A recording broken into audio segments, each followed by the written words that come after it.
गौतम बुद्ध के समय में वैशाली राज्य में एक प्रसिद्ध गणिका रहती थी जिसका नाम आम्रपाली था। वह बहुत सुंदर थी और उसे नगर वधु घोषित किया गया था, यानी पूरे शहर की पत्नी। आम्रपाली इतनी सुंदर थी कि उसके महल के द्वार पर सदा सोने के रथ खड़े रहते थे। यहाँ तक कि महाराजाओं को भी उससे मिलने के लिए इंतज़ार करना पड़ता था। वह केवल एक वेश्या थी, लेकिन वह इतनी अमीर हो गई थी कि वह राज्य खरीद सकती थी। आम्रपाली का शरीर जितना सुंदर था, उससे कहीं अधिक सुंदर उसकी आत्मा थी, जो सच्चे प्यार के लिए तरसती थी। क्योंकि आम्रपाली खुद से वेश्या नहीं बनी थी, उसे ज़बरदस्ती राजा ने वेश्या बनाया था। आम्रपाली के वेश्या बनने के पीछे कहानी है, जिसे मैं किसी वीडियो के माध्यम से आपको ज़रूर साझा करूँगा। आम्रपाली अपने ग्राहकों को बहुत प्यार करने का दिखावा करती थी, क्योंकि उसे इसके लिए भुगतान किया जाता था, लेकिन अंदर से वह उनसे बहुत नफरत करती थी, क्योंकि वह सभी उसका इस्तेमाल करते थे। एक भोग की वस्तु के रूप में, एक इंसान के रूप में उसका सम्मान नहीं करते थे। एक दिन आम्रपाली अपने महल की बालकनी में खड़ी थी। अचानक उसने अपने महल के सामने से एक युवा बौद्ध भिक्षु को गुजरते हुए देखा, जिसके पास कुछ भी नहीं था सिवाय एक भिक्षा पात्र के। लेकिन उसके पास ज़बरदस्त जागरूकता थी और लोगों को खुद की ओर आकर्षित करने की अद्भुत शक्ति थी। जब युवा बौद्ध भिक्षु ने ऊपर की तरफ देखा तो आम्रपाली से देख रही थी। युवा भिक्षु ने आम्रपाली की ओर देखते हुए बेहद सम्मान भाव के साथ आम्रपाली को प्रणाम किया। आम्रपाली एकटुक उस युवा भिक्षु को देखती रही और पहली बार आम्रपाली के हृदय में प्रेम का उदय हुआ था, क्योंकि पहली बार किसी ने आम्रपाली को सम्मान की नज़रों से देखा था। किसी ने पहली बार उसे इंसान होने का एहसास दिलाया था। आम्रपाली तुरंत सीढ़ियों से नीचे उतरी और बाहर आकर उस युवा बौद्ध भिक्षु के पैर छुए और कहा, कृपया आज के दिन आप मेरे मेहमान बने और मेरे महल में चलकर भोजन स्वीकार करें। आगे आम्रपाली ने कहा, कृपया मेरे निमंत्रण को ना कहें, क्योंकि पहली बार मैंने किसी को आमंत्रण दिया है।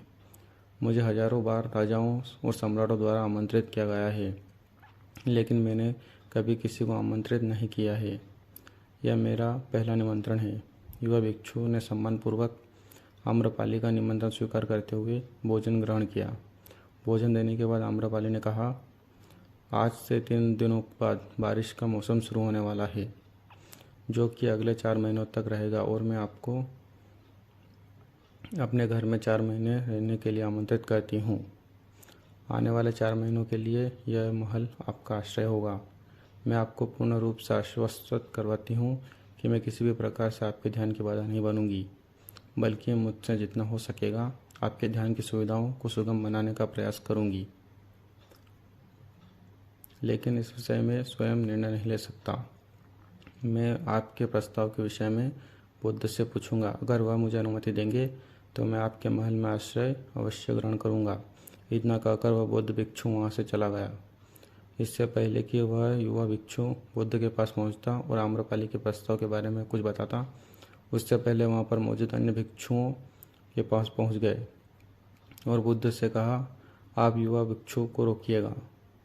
आम्रपाली ने उसे 4 महीने रहने के लिए अपने घर बुलाया है। आम्रपाली एक वेश्या है और एक भिक्षु एक वेश्या के घर में 4 महीने रहे, यह सही नहीं है। इससे हमारे संघ में गलत संदेश जाएगा। बुद्ध ने कहा, कृपया आप लोग शांत हो जाएं और उस भिक्षु के आने की प्रतीक्षा करें। थोड़ी देर बाद वह युवा भिक्षु बुद्ध के पास आया, बुद्ध के पैर छुए और उन्हें पूरी कहानी सुनाते हुए कहा, बुद्ध नगर की एक आम्रपाली नाम की महिला है। मुझे बारिश के 4 महीने अपने घर पर रहने के लिए आमंत्रित किया है। मैंने उसके निमंत्रण का भी कोई जवाब नहीं दिया।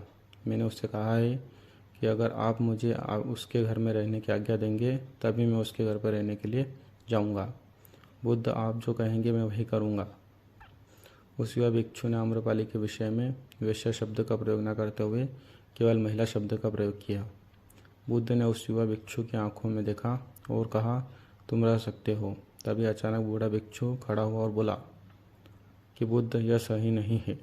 यह युवा भिक्षु एक सच्चाई छुपा रहा है। इसका कहना है कि एक आम्रपाली नाम की महिला ने अपने घर पर रहने के लिए आमंत्रित किया है, लेकिन वह एक महिला नहीं, वह एक वेश्या है। बुद्ध ने कहा, मैं जानता हूँ क्यों, और क्योंकि इसने वेश्या शब्द का प्रयोग नहीं किया है। इसका अर्थ है इसके मन में उसके लिए सम्मान का भाव है, इसलिए मैं इसको वहाँ रहने की अनुमति दे रहा हूँ। वहाँ मौजूद हजारों भिक्षुओं को विश्वास नहीं हो रहा था कि बुद्ध ने एक युवा भिक्षु को एक वेश्या के घर में रहने की अनुमति दे दी। अगले 3 दिनों के बाद वह युवा भिक्षु आम्रपाली के घर रहने के लिए चला गया। उसके जाते ही वहाँ पर उपस्थित अन्य भिक्षु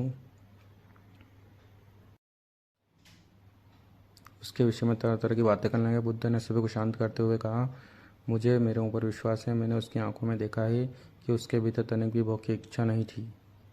अगर उस भिक्षु का ध्यान गहरा है तो वह आम्रपाली के हृदय को परिवर्तित कर देगा, और अगर भिक्षु का ध्यान गहरा नहीं है तो आम्रपाली अपने शारीरिक आकर्षण से भिक्षु को परिवर्तित कर देगी। यह एक प्रश्न है ध्यान और शरीर के आकर्षण के मध्य, जिसका उत्तर हमें 4 माह के बाद मिलेगा। बुद्ध की बात सुनकर वहाँ पर उपस्थित भिक्षुओं ने कहा कि बुद्ध उस युवा भिक्षु पर बहुत अधिक भरोसा करके अनावश्यक जोखिम उठा रहे हैं। वह भिक्षु युवा है, वह आम्रपाली एवं सुंदर है। समय प्रारंभ हुआ, वर्षा ऋतु गई, 4 माह बीते, वह युवा भिक्षु वापस आया। उसने बुद्ध के पैर छुए और उस युवा भिक्षु के पीछे आम्रपाली भी आई। उस युवा भिक्षु ने आम्रपाली का बुद्ध से परिचय कराते हुए कहा, बुद्ध, यह आम्रपाली है और यह आपसे दीक्षित होना चाहती है। यह एक अनोखी महिला है। यह न केवल सुंदर है बल्कि इतनी आत्मा शुद्ध है जितनी आप कल्पना कर सकते हैं। आम्रपाली ने बुद्ध के पैर छुए और कहा, मैं पहली बार देखने भर से युवा भिक्षु को प्रेम करने लगी थी, इसलिए मैंने इस युवा भिक्षु को अपने सौंदर्य से कई बार आकर्षित करने का प्रयास किया, लेकिन मैं पूर्ण रूप से असफल रही।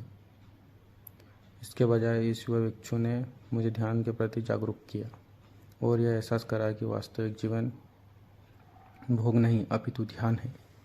इसलिए बुद्ध, मैं अपनी सारी संपत्ति आपके भिक्षुओं को दान में देना चाहती हूँ और शेष जीवन ध्यान में बिताना चाहती हूँ। इसके बाद आम्रपाली बुद्ध के शिष्यों में पहली बार महिला हुई जिन्हें आत्मज्ञान की प्राप्ति हुई। बुद्ध ने अपने पंथ के सभी शिष्यों को, यदि तुम वेश्याओं की संगति से डरते हो तो वह उस डर उस वेश्या से कोई लेना देना नहीं है, बल्कि वह डर तुम्हारे बेसुध मन की उपज है, क्योंकि तुम्हारे मन कामुकता को दबा दिया है और कामुक ऊर्जा को दबाया नहीं जा सकता। इससे केवल रूपांतरित किया जा सकता है। खत्म हो जाएगा स्थिक प्रत्याकर्षण। एक बार